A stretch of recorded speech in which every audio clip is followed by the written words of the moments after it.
Okay guys, Leo, this is for you. About ito sa'yo, okay? Na iniisip ng yung kakoneksyon sa'yo. Ano ang iniisip o ano ang tingin sa'yo ng yung person. Okay? Parang to sa mga Leo na mayroong kakoneksyon o mayroong ka-partner sa kasalukuyan guys. Okay? Para to sa mga Leo na mayroong kakoneksyon, ano ang tingin sa inyo ng inyong person o ano ang iniisip o pinaplano sa inyo ng inyong person. Okay guys. Okay, para to sa iyo Leo.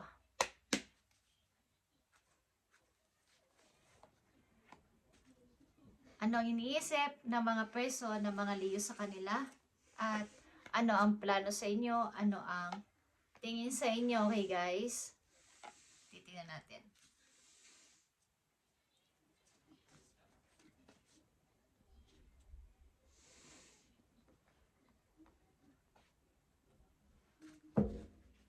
Para to sa mga Leo na may kakoneksyon o mayroong karelasyon.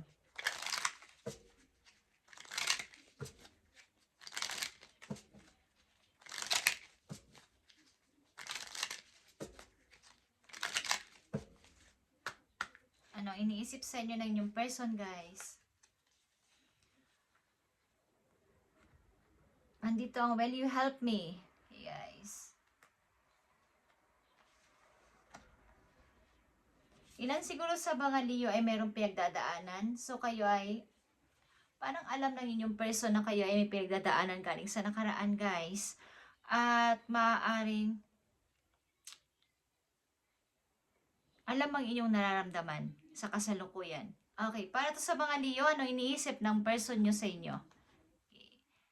Anito ang 10 of Pentacles guys. So ang tingin sa inyo ng yung person ay kayo isang independent na person.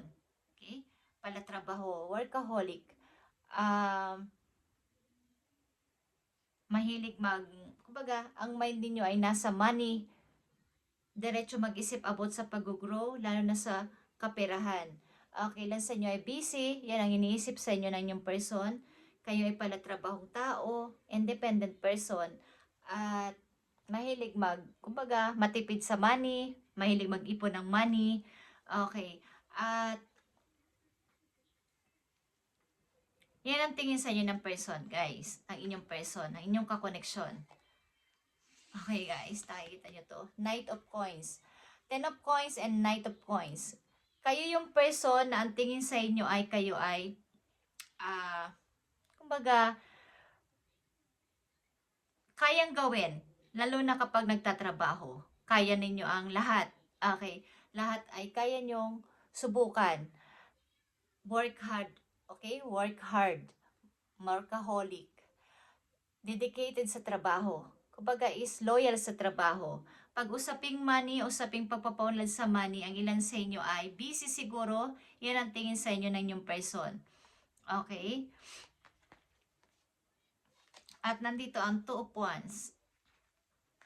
Okay.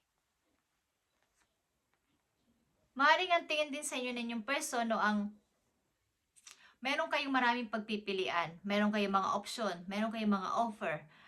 Ito ang tingin sa inyo ng inyong person. Okay, yung kapag gusto ninyo ang isang bagay, pwede ninyong itry. Kaya ninyong lumabas sa isang sitwasyon na alam ninyong kayo ay may bagong pag-asa doon. Okay? At maaaring kayo ay magkalayo ng tao na to. Okay guys? Maaaring, ang 2 points kasi ay, ito ay 2 path ng buhay, 2 people, okay? 2 person din. Guys, High Priestess is here. Kayo yung person na kaya nyo lahat. Okay? Kayo yung person na parang psychic. Okay, sa mga Leo.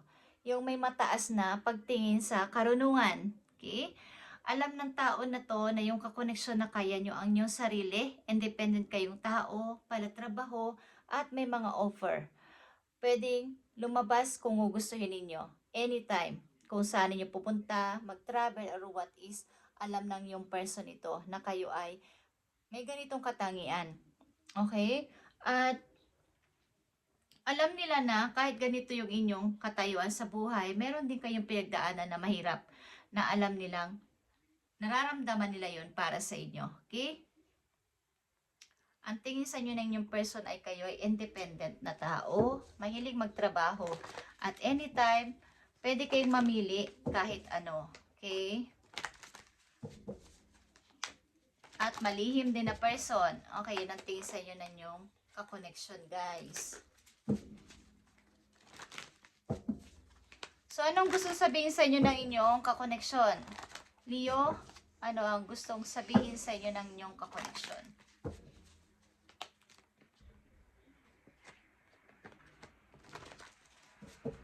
Pag may plinano kayo ay alam nilang inililihim nyo muna bago nyo sabihin at hindi nyo, kumbaga kahit sa kanya, meron kayong hindi sinasabi pa. Okay? So, tingnan natin ang plano sa iyo ng yung person. Leo.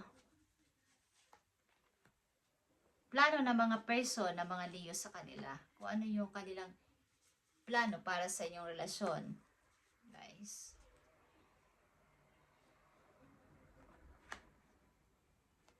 Nandito yung justice. Okay? May mga plano. Kaya lang ay may pagtitimbang-timbang sa sitwasyon. At something ito ay may mga delays. Okay? May mga pinagtitimbangan pa sa inyong sitwasyon dalawa. Okay, guys. Queen of Cups is here. And 2 and 8 of Swords is here, guys, in reverse. So, maaaring ito ay isang pag-ibig na mayroong unconditional. Kaya dito ang Queen of Cups and King of Swords. May pagkaseryoso ang tao na ito pagdating sa usaping pag-ibig. So, maaaring may pagtitimbang-timbang sa sitwasyon ng inyong dalawa at meron siyang hinihintay. Okay? Nasagot mula sa iyo. Leo, something na ikaw ay may pinagdadaanan ilang sa inyo at ito ay alam niya. At ang pag-ibig na to maybe ay maghihintay, may patience, okay? Merong unconditional, kumbaga may give and take. May pakikinig at seryosong usapin about sa pagsasama ng dalawang tao. At meron ditong maaaring decision ito but may mga delays din ayon sa inyong sitwasyon. Okay? May something na pinag-aaralan pa bago ang katulad ng pagdesisyon sa korte.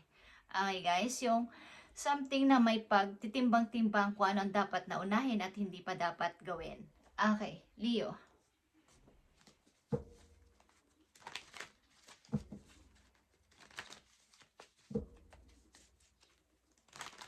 So, titingnan natin dito guys, ano ang mga message pa sa'yo ng yung person.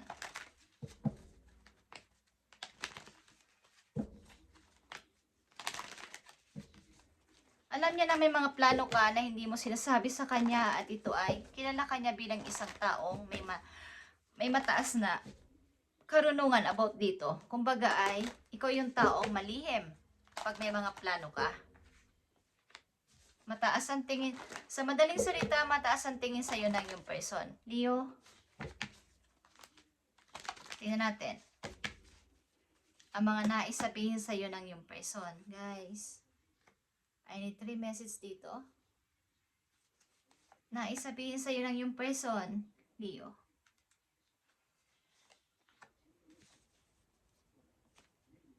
Nakita nyo ba to? 5 of Cups, guys. Ang yung person ay pinapangarap ka. Maaring maraming rival sa'yo ang yung person. Okay? At pinapangarap ka niya. Ikaw yung empress ng buhay niya. Guys, at nandito din ang King of Cups. King and Queen of Cups is here. Maaaring gusto kanya maging ina o ama ng kanya magiging anak, guys. Kung ano man ang inyong kasarian. At marami siyang rival para sa'yo. Pinapangarap ka niya na itong cup na to ay mapunta sa akin. Okay? Ikaw yon, Leo. At maaaring kung may mga tao rin sa paligid ng yung person, hindi niya yung pinapansin. Ikaw ang pinapangarap niya. Okay, guys. Andito ang the world. Andito ang emperor. At nandito ang Knight of Swords. Okay. May pagkaseryoso ang tao na to, guys, sa pag-ibig. Usaping pag-ibig at usaping about na sa pagsasama. sapagkat andito yung pagmamanage lahat. Okay, lahat niya ay ginagawa ng parang balanse. Okay? Iniisip-isip niya muna bago ang, kumbaga, paano ko mapapatunayan sa isang katulad ni Leo na independent na tao ang aking sarili. Okay, as a emperor, ang tao na to ay provider at hindi rin siya mabilis mag-decide. Isa yung taong pag nag-decide ay pulido. Mabagal pero pulido at something na pinag-aaralan. Katulad ng isang emperor. Bago siya mag-build ng anumang bagay, bago siya mag-desisyon ng anumang bagay, siya yung taong seryoso about ton. Hindi siya pabiro-biro. Okay? Mabagal man pero pulido at perfect talaga. Na gusto niyang sabihin na ito na yung decision ko. Isa siyang father figure, guys. Talagang mapapatunayan niya na siya yung parang hero mo. Parang masasabi mo na siya yung kaya kanyang ipagtanggol anytime. At warrior siya, okay? Kahit ano pwede niyang gawin para sa'yo.